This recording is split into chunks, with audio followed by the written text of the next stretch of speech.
Ce qui va sali bongo, on a que ça les bouger. Mais ce qui va bien monopoliser Nzembo, Yemoko parce que ça leader Yemba. Là, il m'a demandé barola na podium, barola na salle. Ah tiens, Nzembo, oh batuba Yemba ba morceau. Aujourd'hui, il y a 5 bons Nzembo, batuba Yemba Yemba. Batia ba voko na kati. Sur classé on a 5. Nous laisser dans la 5 pour Maxi a des génériques et si le générique voilà. Et s'il y a gagné. Le bas peut-être montois à la master il y a congolais pour comprendre que fallait à zapenda langue ndé benga biso na Angola. Sans quoi bandi makate ngai mona assisté la discussion mais na lakini na maloba ko loba te pour na ba ki langue te. Na tout bato bazo ba bino fallait no congolais ceux qui ni zaïrens. Fallait américain ceux qui ni baloba wana. Mais sinon, fallait tout le Congo. Nada! Nous sommes na boy. Ça n'a moi na bisonam, ya bisonam. Il y a un tout le pour fallait parce que les gens commencent déjà à rebendayer à côté quand ba ko bendayer ou américain, Jean Badingati ton di matos zo appelle le kumu ya ozala pe na moto lokola yesi. Donc ça veut dire qu'il n'y a pas de musique sans Fally aujourd'hui. Pourquoi on ne va pas aimer Fally comme Papa Wemba, comme on avait aimé Papa Wemba? Pourquoi on ne va pas l'aimer comme ça? Aujourd'hui, tout le monde a dit Papa Wemba, ça qui bien, Papa Wemba. Mais hors de son vivant, il y a plein de choses à côté, coq à jambes, bâton dans les roues, tout ça et tout. Des fois, il se plaignait aussi. Ok. Dans les gens qui ont été sur Internet, Internet, TikTok, Moni, Babengara, il y a un tonton de tonton. Azan il y a des distants Nike, Ati Polo, comme Fally Poupa. Na kati ya voiture Didi Azokumba azo yoka Nzembo Fally Poupa na nenga mokete. Et peut-être ça peut-être une vidéo en internet. Oui, j'avais vu ça. Mais ceux qui sont en wanja imaka kanengi zalaka. Ntako pekisa ezate parce que la voiture na ye carburant na ye sentiment na ye surtout eza ye. Donc nous ne pouvons pas continuer hier rigueur. Ba vidéo pe ya Kofi ya sala na madame na ye asika. Tonton pe lokola ndeko ya Lia et dérangeant bango. Mona on peut en faire humiliation. 48 heures plus que Jack Bauer. Plus que Jack Bauer. Jack Bauer a fait 24 heures. Fally va faire 48 heures. Franco TH6 et WMA Productions présentent Anslou Zolo, Monsieur Grignotage, originaire du pays de Soif. Demandez-moi pourquoi je suis dans les pleurs. Laissez-vous embarquer dans l'univers de Monsieur Grignotage. Ça m'arrive aussi de dire les choses que je ne connais pas. C'est dangereux, papa. Le samedi 13 juillet 2024 à 20h, au théâtre du gymnase Maribel. Retenez bien, Anslou Zolo, Monsieur Grignotage, le samedi 13 juillet 2024 à 20h, au théâtre du gymnase. BP Conseil HEC, la maîtrise de risque à la source. BP Conseil HEC, la maîtrise de risque à la source. Vous propose des services tels que Management qui HEC, certification ISO, audit et formation veille réglementaire, prévention des risques et santé sécurité au travail. Analyse environnementale, coordination SPS, bilan carbone et NR, diagnostic énergétique, RSC, développement durable et reporting extra-financier. BP Conseil HEC, la maîtrise des risques à la source. Pour tout contact. Voilà, vous allez belé devant ma poste télévisée, na smartphone, na bino, ba téléphone, na ndenge, au beau tape sur la téléphone, au beau tape sur la télévision, na pesi bino mbote. Vous avez gentiment kasi, vous avez bien abonné na biso, na 5 vidéos, merci, la confiance, vous avez repéré sur la télé de l'excellence, yo, ah, t'es vieux, yo, yabo ezalate, yabo epende zalate. Merci, na confiance, vous avez sa biso, merci, pena na nyonso, vous avez ça, la beau compter pour s'abonner, bengande ko nanu, à s'abonner, à s'abonner. Yebisa eke tango ekoki bokota kota bovanda ba parents vanda na bana vanda na mama po awa osala ka musala sala mapena na ndenge ya kitoko mingi tozana e toujours na plateau ndenge bo mesana toujours komona dio oyo ezo sepelisa mokili mobimba l'homme du moment muto a giré à la pindai a prêté serment kaka na vérité dans un plateau na ngai excellent Charlie Prince mbote na yo mbote maréchal. Merci beaucoup à toi, Jimmy Kolecha, pour cette opportunité, encore une fois. Bandeko va comprendre et je pense que tout ça, ça se fera qu'à partir de la question où nous préparons l'émission. Et nous, on est là pour réfléchir à propos de la préparation de Tolobaki. Merci beaucoup à toi. Merci à tous nos abonnés, tous les internautes.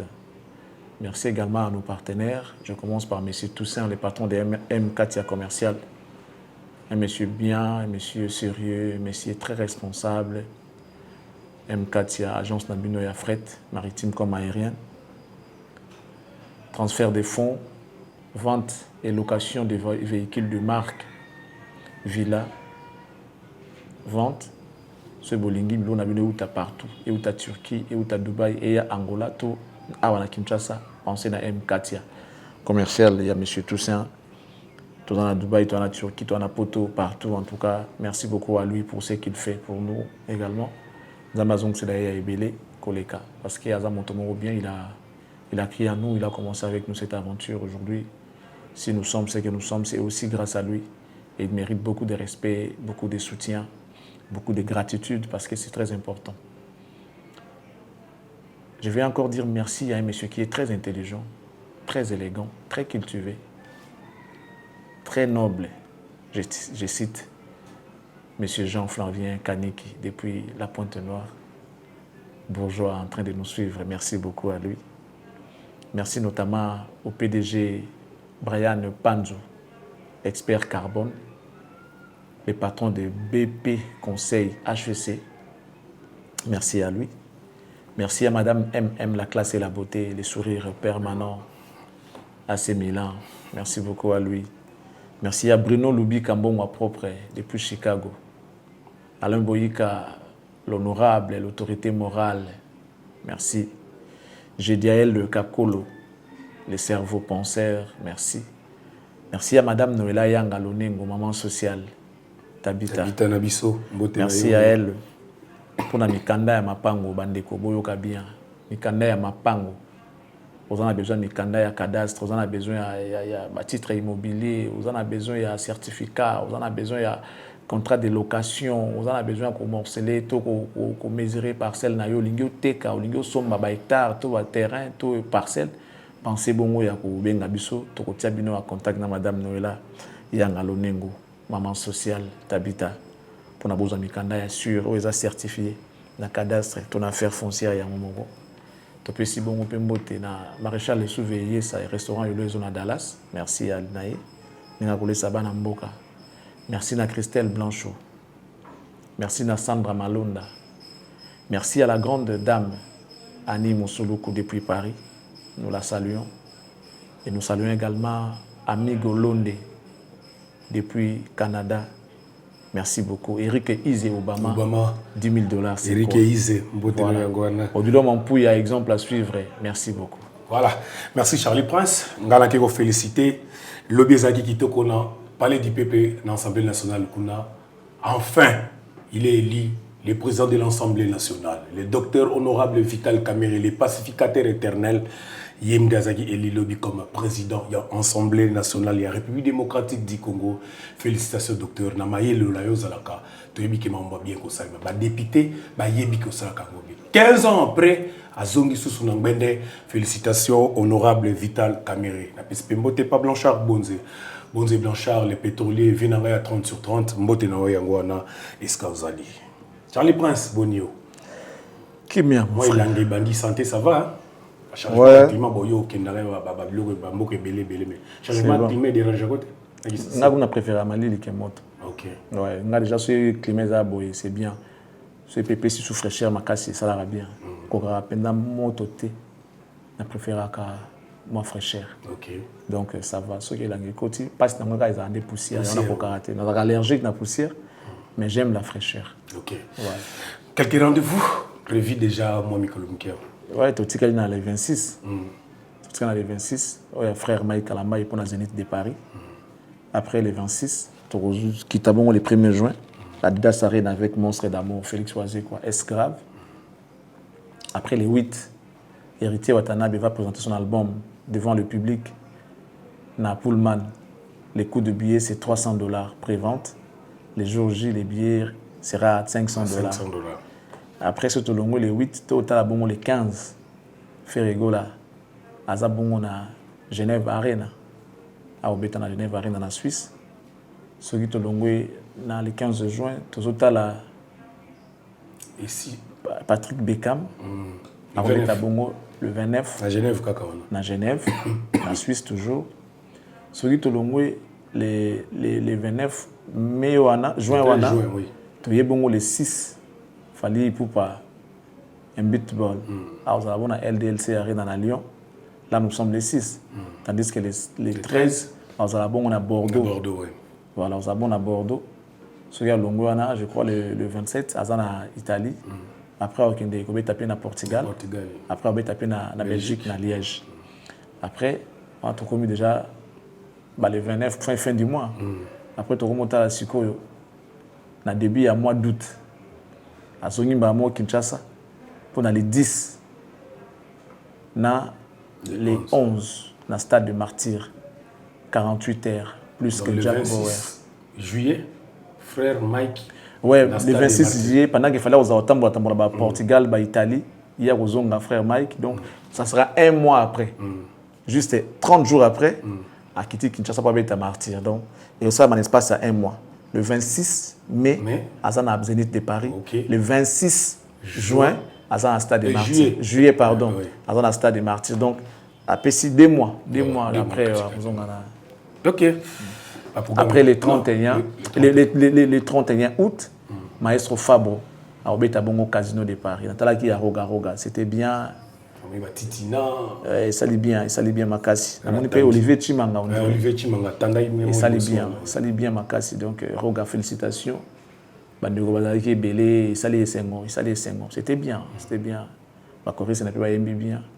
Mais mon équipe, on a juste été dans la guerre. Il y a Talangana Passia Bolingo. Na bango penda la version originale c'était waouh. On va bien mais il faut aussi dire que live na studio ils ont démonté mais la chœur wana la chorale wana ya nini wana ya refrain wana et comment qui pensa na OK bango beti mais bazembo na bango mususu ba yembi très bien seulement zembo wana lokwa izala lokwa hymne national ya ndo tout ça qui a mis so penda makasi mais dans l'ensemble c'était bien c'était waouh Roga il a assuré. Alors, tu peux bien simple, mais bon. Voilà, Charlie Prince, Monstre d'amour, déjà ma colisa presque Nanzela. Le 23, Atkena Mikola Botanga. Tisiko, délégation Ezaka na Kinshasa. Tango Nazako ya, Akutala Gina Dios Diena Nanzela, Aïbisinga Iba visa ndambo esebimi. Mais yende na nebimi teme ndambo esebimi. Bazo kende ndambo déjà bazo linga bakende. Mais bon, il y a tout pas qui est ndambo. Bah qui n'est pas on tout le bail déjà qui va qui ndambo donc bah qui ndona bah chance qui est bien tant mieux. Bah qui n'est pas c'est pour ça bandeko bana poto pour na lokumu wa Congo. Félicitations.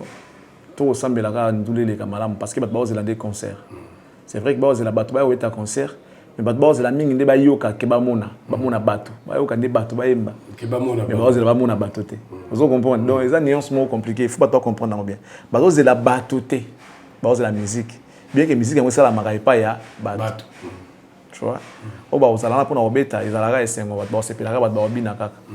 Voilà. Aux hommes on est public, ba ko réclamer nzembo wazi kwa nini wana opeki tama uyemba ngo public ego ganga quand même. Ah banzimbo. Ah banzimbo nae. Banzimbo le quoi texto.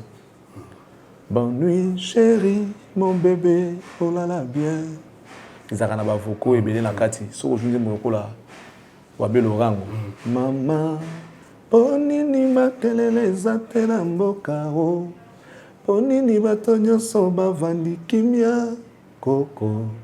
Azo senga te eske baposa na enyo so isili. Bakananga bakokana peyo. Kasi soki bakani yo eyano na yo ezala sebo boto wabelo rango biso bizalelo lobi bikozala te kasi mokili ya nzambe kozala seko zalaka na ngai pene zalaka toujours pene na ngai wabelo rango siko place siko masiko bien de Eime wabelo shadira bolingo eza pasi mingi bijuka pingo aziz ampere wabelo rango shadira sha makashama wana siko gila ensamba ba siko na ebite bazate gila ensamba zate Je parie que beauté en zotono est défendu pour des personnes hypertendues wa belo rango. Pascal Tioka et Yango, association na bango tout. Va porter plainte contre toi, Didier, Tamelike Wakenga. Barnabé, Bacharme, Dimovadi. De tout cas, j'ai tout connaît, Solange Dati. Kayese, Milambo. Oh. Voilà, lui chercher mot. Après Gabanaye. Gabanata, Trouba, Tunimachu. Et si na beli bongo, Shadira wa belorango, fais-moi plaisir. Bala va vocal, va bien. Gabana kidnappé. Azali. Azali musique. Azali oh. Na FBI de nyama ba yemba fort l'album wana même. Nzembo yemela Alex Fumuti. Alex Fumuti, comment yo mon amour. Eza wa mutambo kangi nzokuti. Unamtaka ta partie ouais. Aïe ba yemba bien. Bonne chance. Banzembo ezali en fait le problème que eza nga personnellement na loba ngoka ke je ne suis pas fan de la voix de Wazeko. Je ne suis pas non plus fan Yagobina Naye. Mais c'est l'ensemble de son groupe, vu là, Noko, Jeune et Bélé, Zawana, Nde Sepil Sanga. Yagoyem Banaye, bon, mais ce que Mika va voco, Tanamika, Bobo Sepil. Vous comprenez? Neti texto, il y a juste dit, ah, mon Kiliango, Liboma, le monde est fou, le monde est fou. Joli libatombo bonae komima ekomona jise bolse ah mon kiliango liboma le monde est fou le monde est fou et si kama to ba kibile basusu balali nzala mingi kaka moto ndako boma moninga na moto na mote mais na pas mena na salanga ye jime vous comprenez voilà et ça ba yemba après viki na sala gaye so kyokoya te wana jos kaka so ke yeto yemba yemba na biso donc ba ya ne baza ba ya apesa kamwe loko moko boy so aujourd'hui même à l'époque même phénomène oh ouais rasikoyo aza danger na chanter mais mongongo na ya na mondenge na moko boy so aujourd'hui neti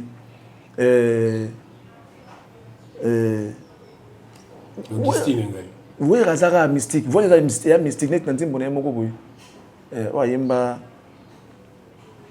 azaka na banzembo bakofia ineza bo ko juge moto na mosika ezali mabe approche ye pembeni po e balolenge na ye tu vois oka ke ya moi eloko moko boyeka oh ngasiko même wera ya kala danger plus que wera lelo OK oui ngapenda ngai wera ya kala ce na ye bagate batondire mokilango changeaka kokola te bo et puis siko na bo moto ezalaka surtout la photo no ya kala au mona on dirait faux il y a le mona on bien or si go wera ya kala wana ngaza ko linga danger na champ na wera lelo je préfère wera ya kala bien qu'il est toujours le même on a préféré wera ya kala parce que wazi ko na kala te la pe na sikate donc na ka fan nete ya ba na ko yemba mais si ko yo banoko au JP à l'époque maison mère wera par rapport à JB grand chanteur wera za chanteur Wera musicien pour mettre un instrument et tout, un musicien. Mais j'ai un grand chanteur. Mais ce que Wera s'était fait entourer à gêne ou à danger. Voilà. Yoka kolela yabana. Matangana kolela ekitingana motema. Ebimi ebele. Ebongwani ekomi makila. Wana ekolukaliwa ya mwana moto. Wana ekolukaliwa ya Erike Kenzo. Wana ekoluka liwaya bana grakata itungina bimu machiba oh chanti revient oh grand maître viens sumba simaro omoni mona ndenga akoli nalingi na yeba ma chanti est-ce que natinda bana mokili kaka pona nyokwama na bolingo na yo mami anzaka mami pona bolingo na ye agazule zule mame nani bazwela embanda te na bolingo na ndima ye papupi viviala ndi mosolo asili singa lolendo na leli nsima na ye ngai awa babwale nakotisa mikanda na sofide mpo nazwa mosolo kredi nasala vila ya bamoure desi bakutanaka mpo bapartage espérance ya bolingo Assambalé, tu peux me quitter. Mais sache qu'un jour, l'avenir nous donnera raison. C'est-à-dire, ok, lengi, bah j'aime bah la moi tonis mon robot. Net culturel pays jinga na regretter comme bon. Et ça destin, c'est vrai, mais fallait pas oser quoi linga ko perdre bah jeune wana. Et donc comment la musique a commencé comment ma bezanine.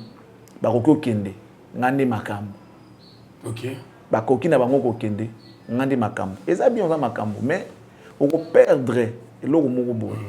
Parce que tant que les gens ont un déficit, un limite, une capacité, non, il faut te plaquer pour préserver sa voix. Même quand à l'époque, c'est vrai que je ne suis pas fan de sa voix, mais il chantait un peu juste. Quand il chantait juste, bien que sa voix, vous comprenez. Il chantait bien quand il était avec ses frères-là.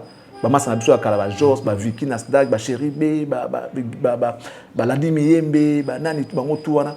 Vous avez bien. Les lois en dessous des moyennes pour un nini. Bateau va coacher, Bazati. Bon, trop jeune. Bah, mon époux vieux na bis, père na biso. Or, bah, ya wana ba ki pe vie na bango mais ba ko balon prise. Ke na ngo boy, ba na mako banga penda makasité. Mais ya lelo yo, na esprit kota lelo ba président de ba koma yo ure bisini. Doit so yembi mabe tikai. Ya ngo kana ba orchestre musu ba faute français bi na banzimbo ba corriger ngote. Parce que ba banga président. Ba banga koloba na vérité. J'ai participé dans studio moko un jour. Na oki erreur ya français président yembiango. Du coup je l'ai stoppé. Na il y a na cabine, juste à côté. Na bi presse baloba ngo bongo te baloba ngo boye. Ba tout bongo finanga. Alinganga bongo te na bi. Oh papa. Nzambe to nani. Tout ça là on pona bien na ye. Vous comprenez? Un président orchestre ne peut pas beaucoup. OK. Mais ça bi non, c'est presse s'il te plaît baloba ngo bongo te. Poliment. Et Batounen est changé. Oui. OK. Oui. Oui. OK. Je me rappelle encore, car ma part qui parle bien français. Une fois, tu vas dans le studio,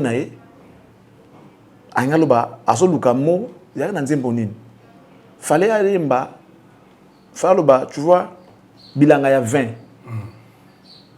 Nous avons 20 vigneron, bilanga ya 20 écrivez-nous en commentaire avant qu'on loba. So y éviter ça sincère loba que y baité. C'est pour blaguer. Avec un mot vignoble. Watanchi avec na cabine. A lu bilanga 20.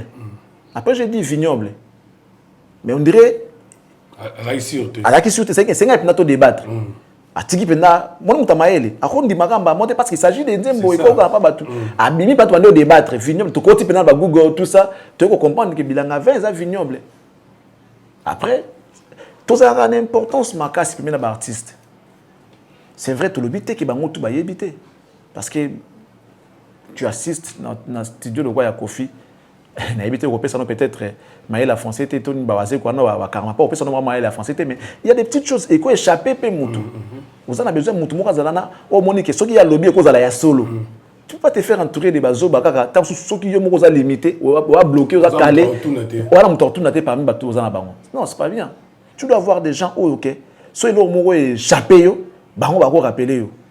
Que ça soit dans terme ya makambo ya vie, makambo politique, makambo culture, bango ba ko ki ko aider ba rappeler yo. C'est très important yo ba ki non entourage et daka. Et ça quand entourage te pour na soki comme soki danger, soki nzambete non. Mais ton entourage faut ça entourage ou ko ki ko assurer barrière na yo. Au cas où au bossa ne loko moko bango ba yena ba soki non te.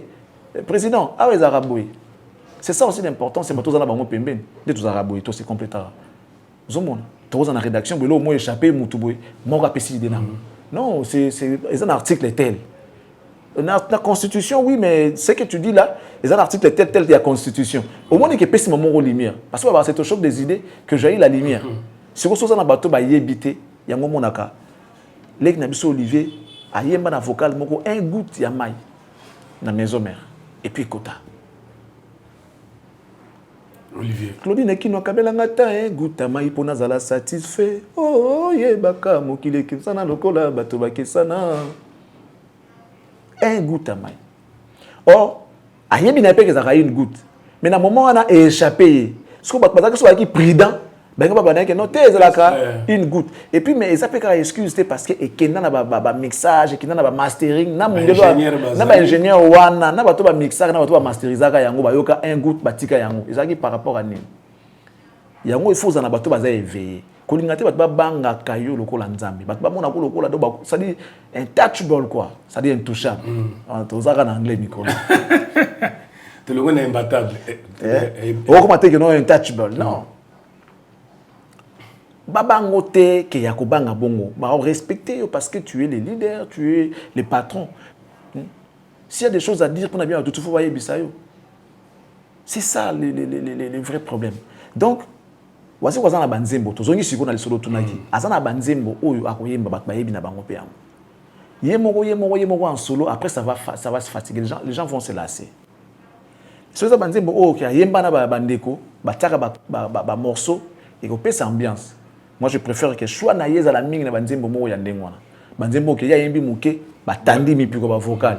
Ba jeune siko bazo bima et ko pesa eloko mo couleur mo ya bien.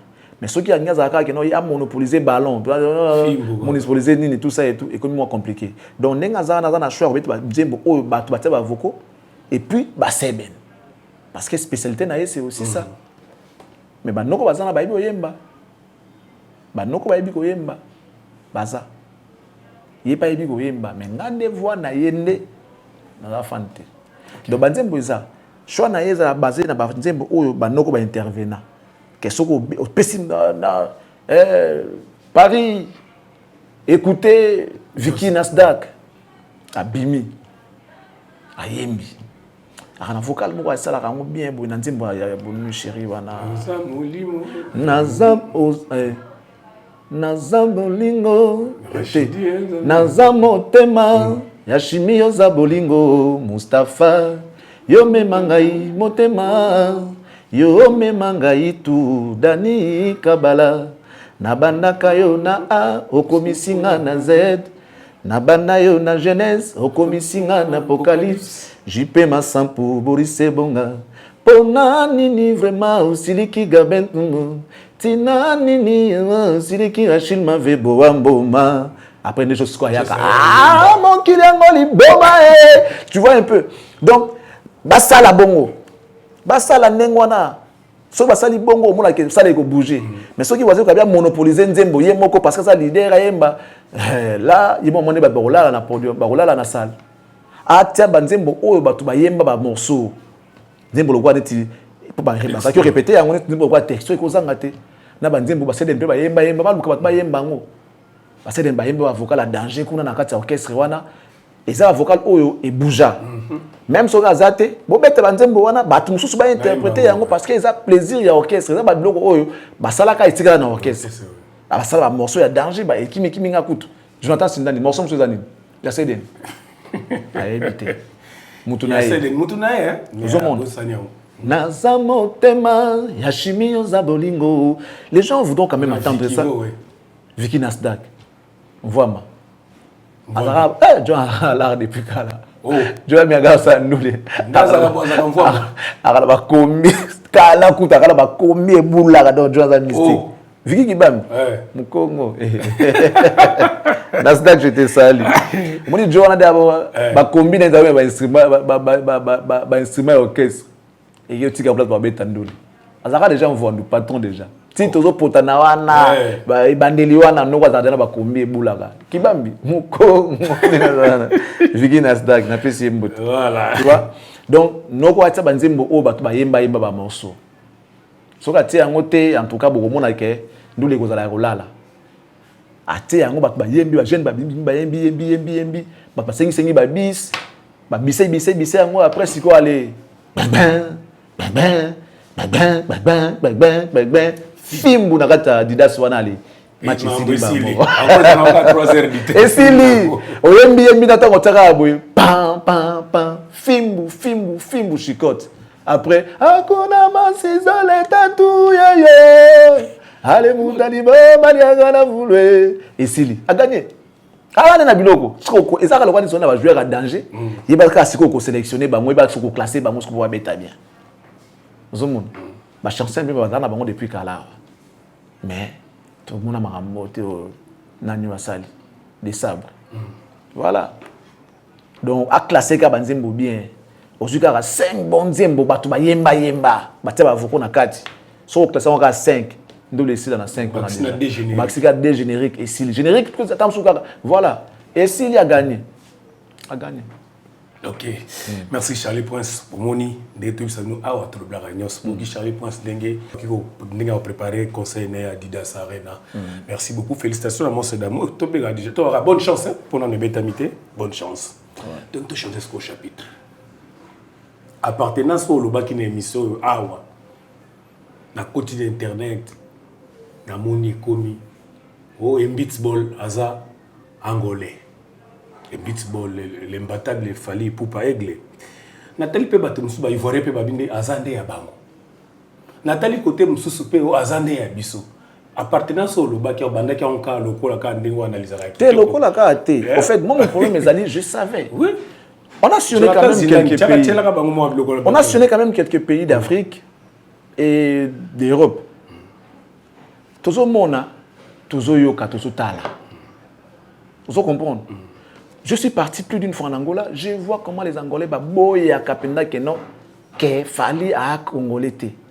Peut-être oh yo baza proche na ba Congolais mususu ne ba comprendre que fallait apenda langa ne ba benga biso kuna na Angola ba langa. Le ba peut-être muto azala na master ya Congolais pour comprendre que fallait apenda langa ne ba benga biso na Angola. Sans quoi bandi makate ngai mona sister la discussion mais na lakini na maloba ko loba te pour na ba ki langue te na tout bazo loba bi no fallait no congolais so qui ni zairens fallait américain so qui ni baloba wana mais c'est non fallait tout du Congo nada no que na boy nada na bangolais ba bien américain ba boy. É mentira. Olokosa. É mentira. Alors, Olokosa, na portugais, j'ai bien prononcé. Baboyaka. Il y a un attaque qui habite. Tout le monde a d'accord. Tout ça, c'est quoi l'histoire à Rwanda. Na coltan na biso na cobalt. Après, comme le premier pays producteur à coltan, c'est Rwanda. Alors qu'ils ont biso. Et rango, il fallait appeler le matière première. Commençons déjà à déclarer appartenance naïe déjà, réclamons ça. Tout réclamer en Lelo, tout réclamer en déjà dès maintenant, avec comme trop tard. Parce qu'il n'y a pas plus de autres tiers, Angolais, Ivoirien commis Bifali, artiste et musicien congolais, mais d'origine ivoirienne. Ça dit, Bazo Benda déjà. Et quand on appelle ça au coup d'état, il va dire ça déjà. Donc, c'est le moment là où Fali nous appartient d'abord. Il nous appartient d'abord. Vous êtes nos frères, moi mais il est d'abord congolais. Donc, nous sommes artistes congolais d'origine T. Non, et congolais et d'origine et naturalisé, et nous sommes tous congolais. Parce que même en France, il n'a pas changé la nationalité. Il est resté congolais, il a le passeport congolais. Bien qu'il est résident en France, mais il a toujours son passeport congolais. Notamment, il a un passeport congolais. Mais, il a protéger. Droit na biso non toza nango ya appartenance. Eh azana no congolais. Abotami na Congo. Aza congolais. Ozo mona tout na ko loba yango nanu qu'il est d'abord congolais. Yango moni Valérie Eloka mutu ba bango ka soki ebungi. Le jour où fallait au Bakino Bonaki na va na Côte d'Ivoire parce qu'il a une maison à Zan Villa na Côte d'Ivoire. Avec Eva Nekuna, les gens les Congolais vont commencer à dire Moni il a trahi. Il a trahi les pays. Azalaki a tosungiye, tokomisie munene, asundoli mboka, akeko vanda libanda. Mais est-ce que vous reconnaissez sa valeur? Je le dirais pour tous les artistes, et en même temps, au Baroko m'appelle à niveau ana. Ceux qui payent le comme kanga hérité, comme benda côté mono, aza burundais, aza togolais, peut-être botiga, aza congolais. Ceux qui Fabregas, les Tanzaniens comme benda Fabregas, comme ya bango, non. Réjouissez-vous de ce qu'il fait, considérez-les comme votre fils aussi, mais c'est pas comme s'il était biologiquement le vôtre. Il est d'abord le nôtre. Il y a tout le fallu parce que les gens commencent déjà à rebendayer à côté, quand on bendayer ou américain, Jean Balingati ton di matos je appelle le coup, il y a aux alapés na moto le colaï. Donc ce toko ça moto. Tout le monde a chéri chérin à l'écran à TV5. Tout le monde a dit qu'il était congolais. Bah c'est mon Kenabiso. Oui. Je le salue, le frère Isaka Nengezalaka. Il est passé à TV5, il n'a rien dit. Parce que français, il a dit moi, à l'autre côté, à l'autre penda et l'autre côté, monsieur ici là.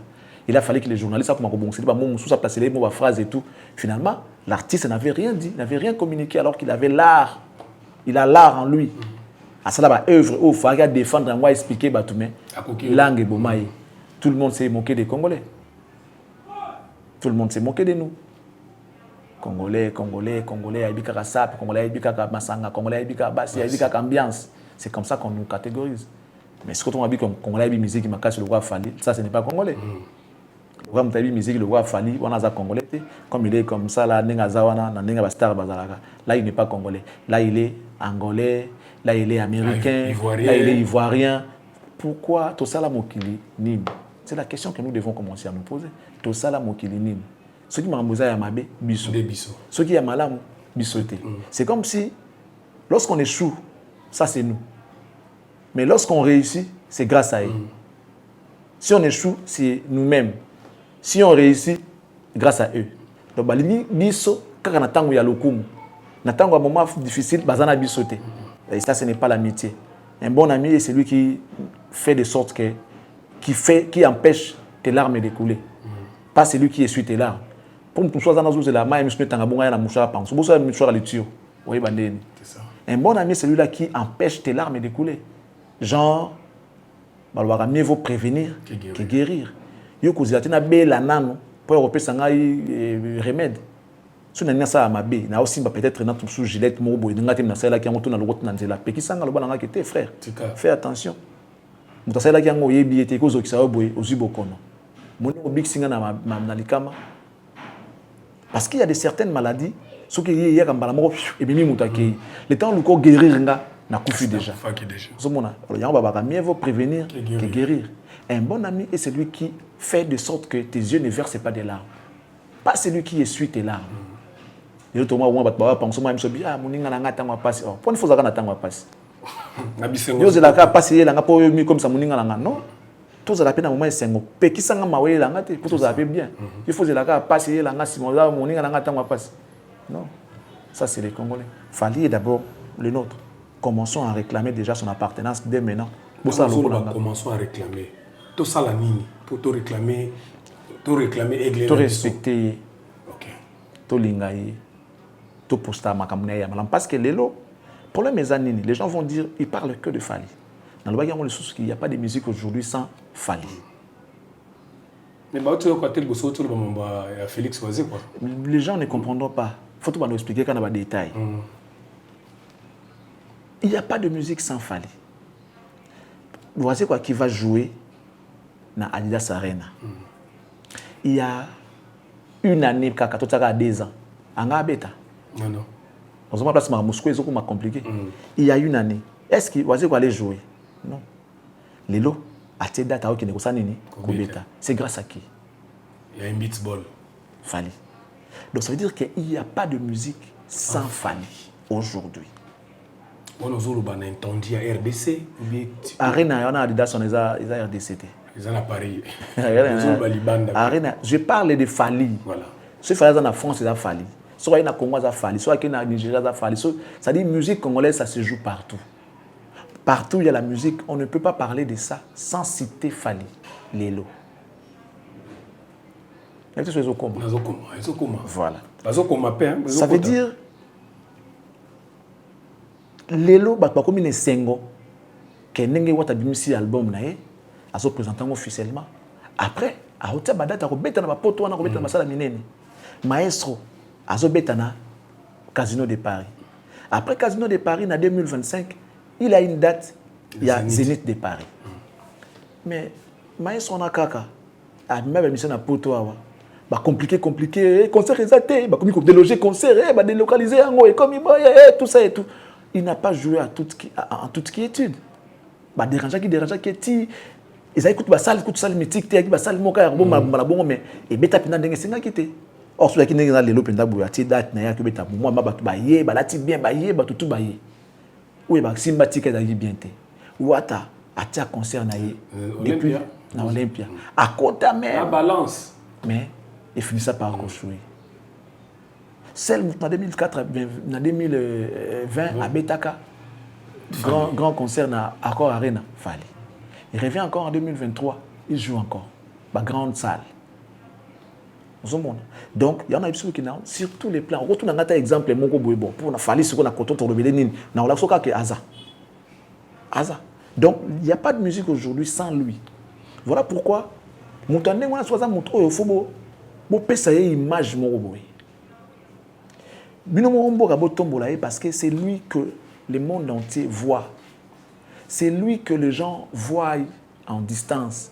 Lorsqu'on parle de la musique Congo aujourd'hui, à l'époque, c'était des Papa Wemba, c'était les Taboulay, c'était les Franco, c'était les Kofi Olomide, les Wera, les JB. Chacun a fait sa part et à son tour. À chaque époque, ces hommes. Avant Fali, il y avait des gens qui ont fait. Et on a soutenu ces gens-là. On les a témoigné de l'amour. Alors, maintenant que c'est le tour de Fali, pourquoi on ne fera pas la même chose? Pourquoi on ne va pas aimer Fali comme Papa Wemba, comme on avait aimé Papa Wemba? Pourquoi on ne va pas l'aimer comme ça? Aujourd'hui, tout le monde a dit Papa Wemba, Azaki bien, Papa Wemba, mais hors de son vivant, il y a plein de choses à côté, bâton dans les roues, tout ça et tout. Des fois, il se plaignait aussi par rapport à l'industrie musicale congolaise, si pas zaïroise à l'époque. Il s'est plaint dans beaucoup de choses.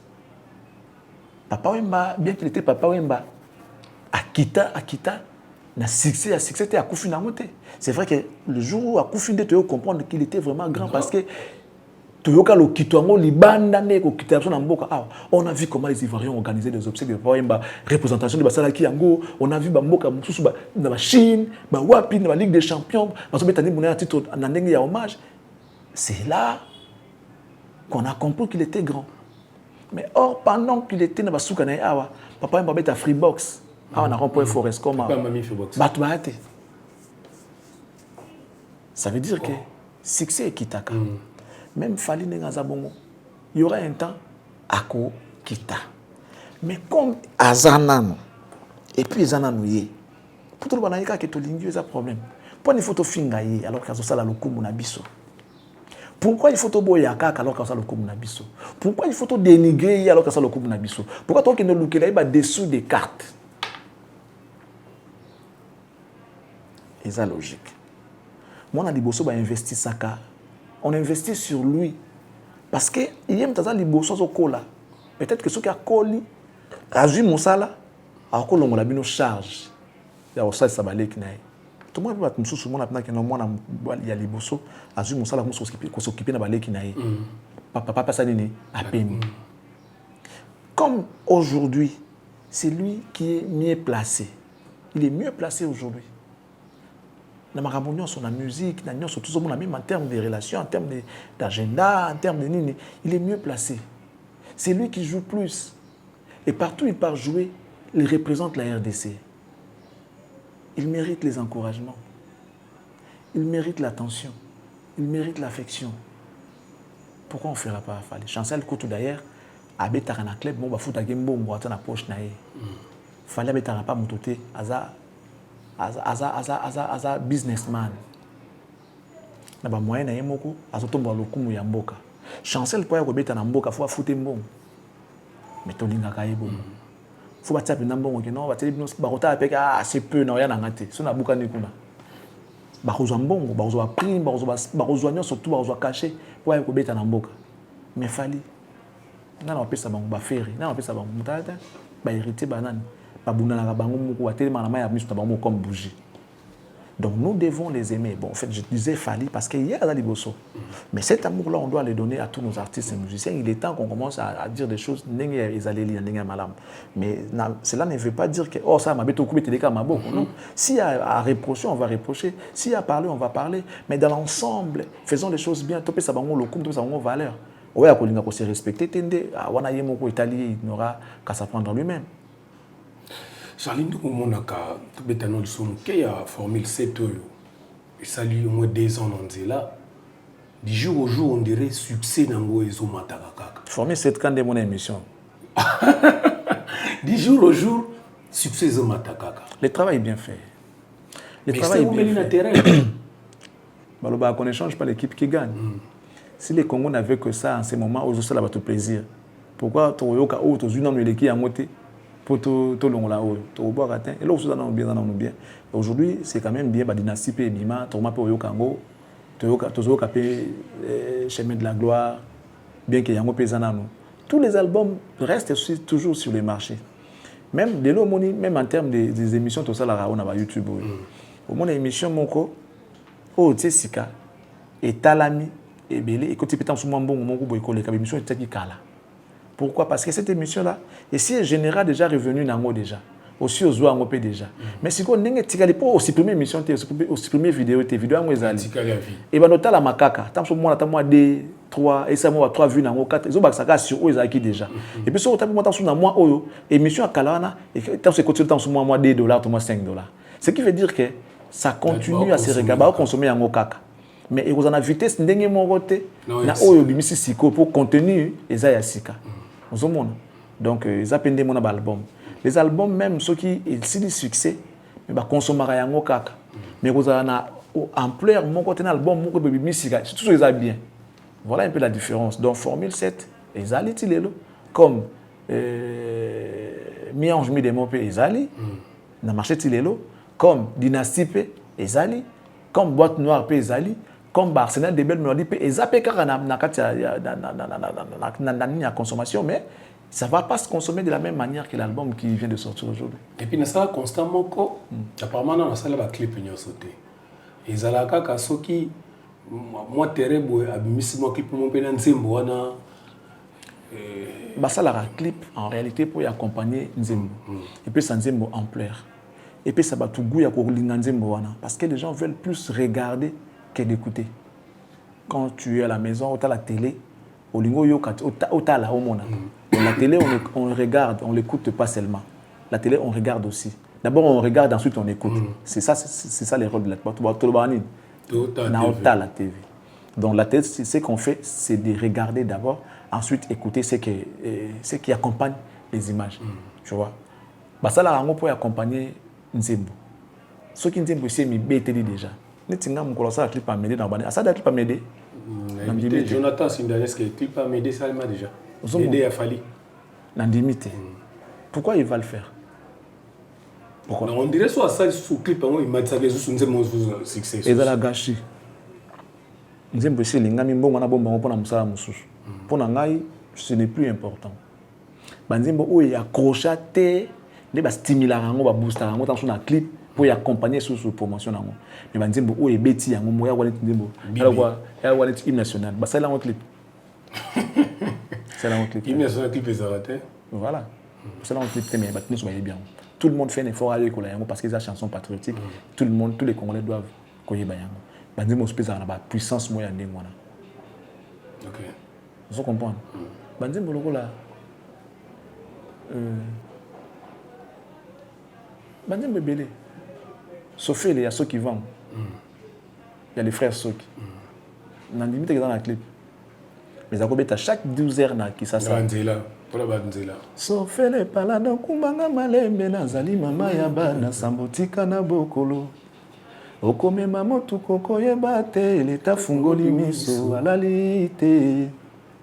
Bino bato ya makolo pe boyebaka liboso ya kokatisa tala ngambo na ngambo. Tu vois? Dans la clip te. Mais bêta. Et bêta makasi. Mais bêta makasi. OK. Nalingi na bêta mo lisomo no moni na internet kaka internet oyo wa TikTok ba nini.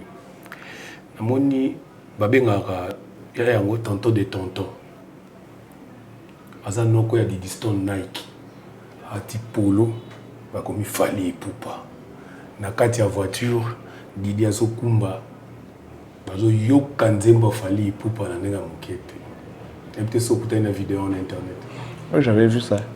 Non mais et ça problème si les fans de Fali na wa pexer. Combien de fans de Fali? Non mais est-ce que c'est ça au fan à fan nan?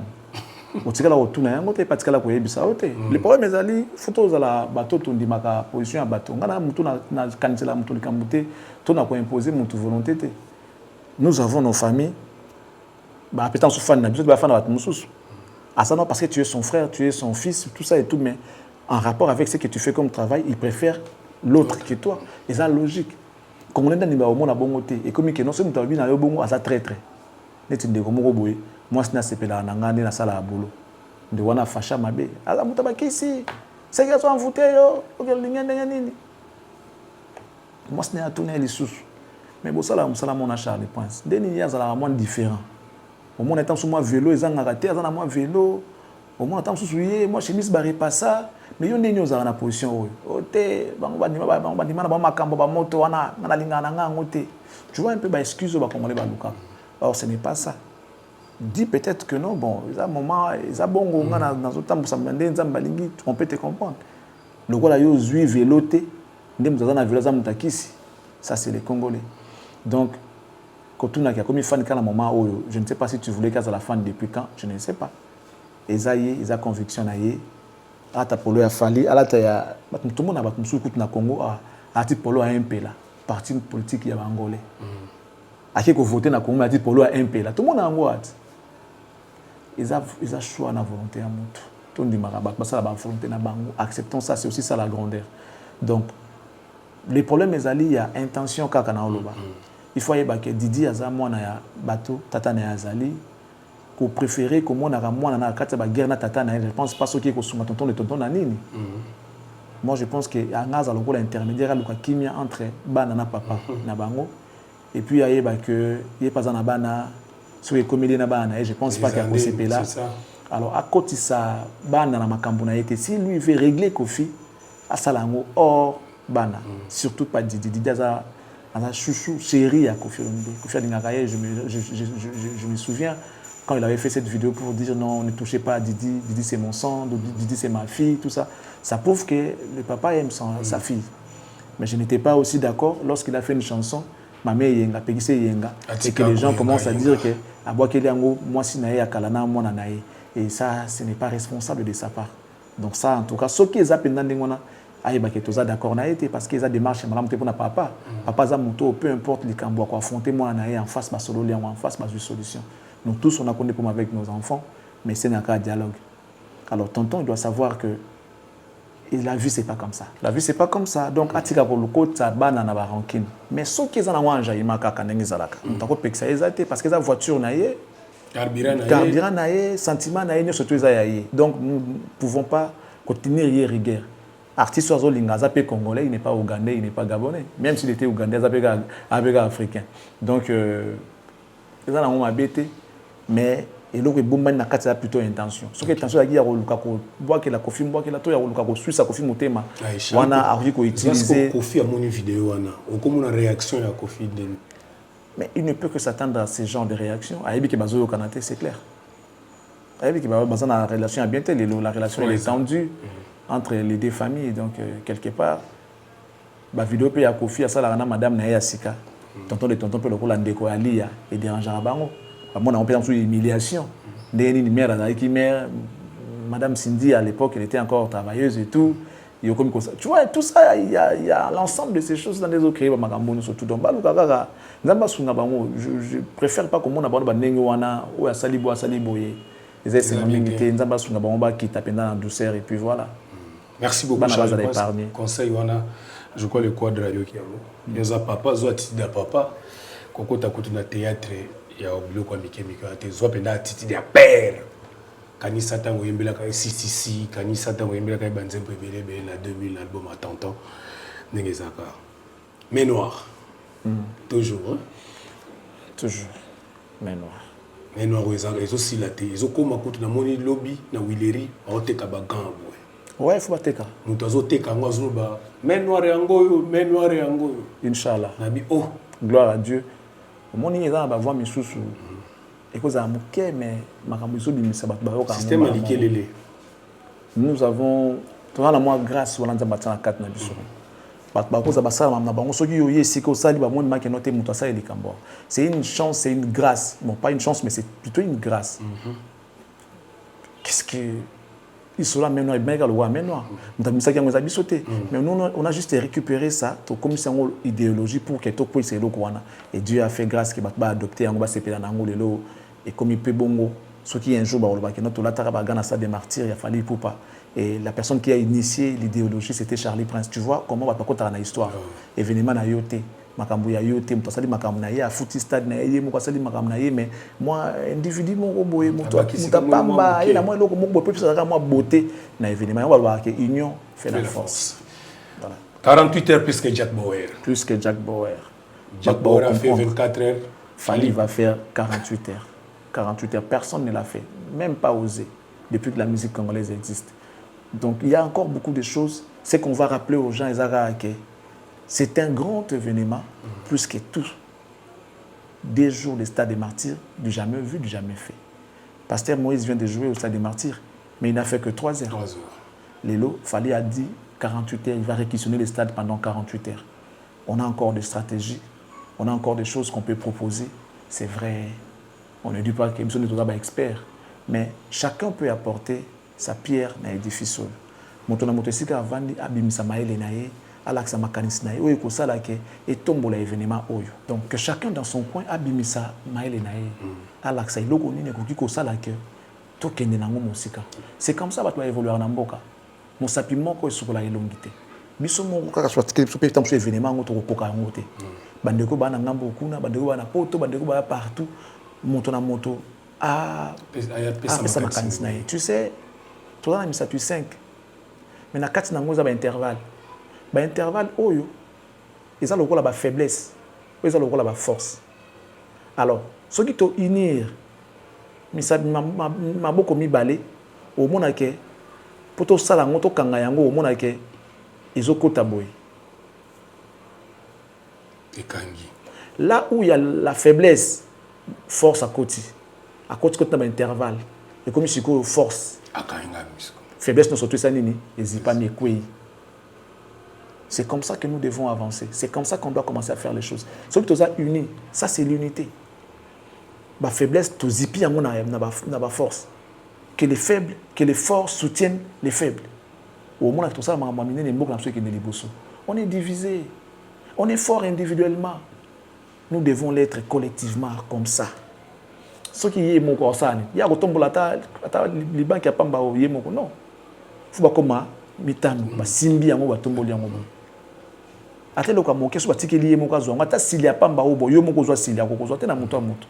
Mais faut attendre mi balé pour bazo yango bien. Ça veut dire qu'on a toujours besoin de l'autre.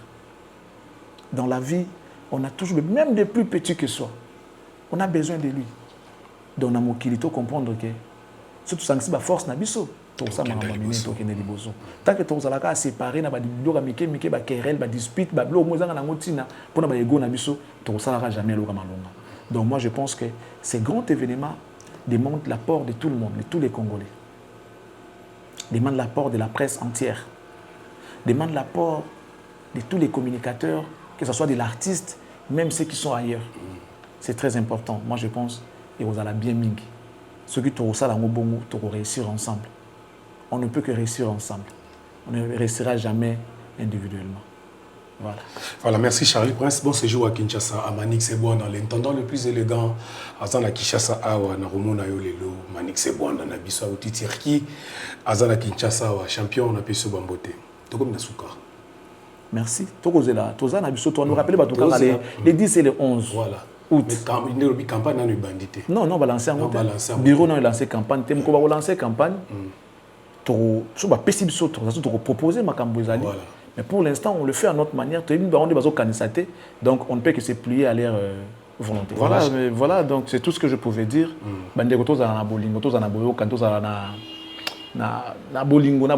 C'est très important. Ok. Merci Charlie Prince. Merci Nano Disponizalata Nayo pour analyse. Merci Tosuko Minasuka. Merci Nabino Tou Bolandaka. Télé de l'excellence Oyo. Nabisibino. Vous en avez besoin de ça. Publicité Nayo ba numéro Nabiso Ezaliwa. Vous avez besoin de lancer communiquer Nayo makamnyo sur ba numéro Ezaliwa là. N'hésitez pas de nous contacter au Bengabiso to selo musala ngondenge ba professionnel basaka. Vous êtes là sur YouTube, mais vous êtes sur la télévision. Nous, c'est la télé, yango to c'est la binongo kitoko pour lilo et sili to monani lobby na numéro msusu asika. Merci Jonathan Sindani Jonathan na moni sous lelo ya boizalate. To monani lobby ciao.